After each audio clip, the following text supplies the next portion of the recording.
Dans la vidéo précédente, nous avons vu que les protéines fluorescentes étaient très largement utilisées en microscopie de fluorescence pour visualiser les protéines dans les cellules. Pour cela, ces protéines sont accrochées aux protéines que l'on souhaite visualiser et le marquage est hautement spécifique.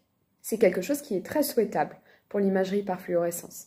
Néanmoins, les protéines fluorescentes peuvent présenter quelques limites qui empêchent leur utilisation dans certains contextes. Par exemple, la protéine fluorescente verte a besoin de dioxygène pour émettre de la fluorescence. Ça veut dire que son utilisation est limitée à des contextes où le dioxygène est présent. Par ailleurs, ces protéines fluorescentes sont assez grosses en taille. Ça veut dire qu'elles peuvent potentiellement gêner la fonction des protéines auxquelles elles sont accrochées. C'est un peu comme si vous essayez de passer une porte étroite avec un énorme sac à dos. Ça bloque. Enfin, les protéines fluorescentes ont tendance à s'associer entre elles, un peu comme des magnets qui se collent les uns aux autres, et ce qui peut aussi perturber la fonction des protéines qu'elles marquent. Pour ces raisons, il y a plusieurs équipes de recherche, dont la nôtre, qui souhaitent développer des rapporteurs fluorescents différents, qui garderaient tous les avantages et les spécificités des protéines fluorescentes, sans les inconvénients. Je développe en particulier des rapporteurs dits chimiogénétiques. Dans chimiogénétique, on entend chimie et génétique, et je vais vous expliquer ce que cela veut réellement dire. Ces systèmes sont constitués d'abord d'une petite protéine, appelée FAST, que l'on va accrocher à la protéine que l'on souhaite marquer. Ça, c'est la partie génétique, et jusque-là, ce n'est pas très différent de ce que je vous ai expliqué la semaine dernière pour les protéines fluorescentes. La deuxième partie du système, c'est une petite molécule qu'on appelle un fluorogène, et ça, c'est la partie chimie. Ce fluorogène, lorsqu'il est libre dans un environnement, il n'est pas fluorescent. Néanmoins, quand il rencontre la protéine FAST, c'est un peu comme un coup de foudre, ils s'associent entre eux, le fluorogène est immobilisé et va pouvoir émettre de la fluorescence.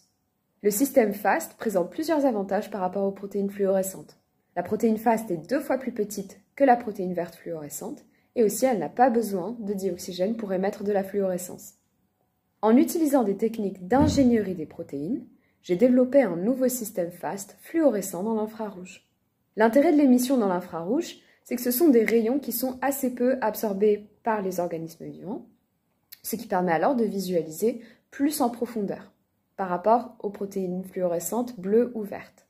Par ailleurs, exciter les échantillons biologiques avec de la lumière rouge ou infrarouge, ça induit moins de toxicité.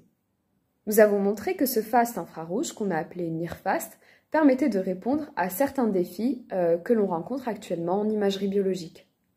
Maintenant, on a ajouté une couleur supplémentaire au bleu, vert et rouge qu'on avait déjà à disposition dans notre palette, ce qui nous permet de visualiser jusqu'à 4 cibles biologiques en même temps dans le même échantillon. Nous avons aussi utilisé NIRFAST pour visualiser des cellules d'embryons de poulet ou des larves de poissons zèbres. Ce marqueur nous permet également de suivre le cycle cellulaire, c'est-à-dire quand les cellules se divisent.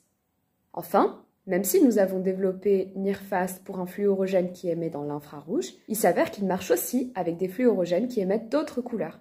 Ce qui montre qu'on peut régler avec ce genre de système la couleur de fluorescence avec la même protéine, simplement en changeant le fluorogène. Et ça, c'est l'avantage des systèmes dits chimiogénétiques par rapport aux protéines fluorescentes.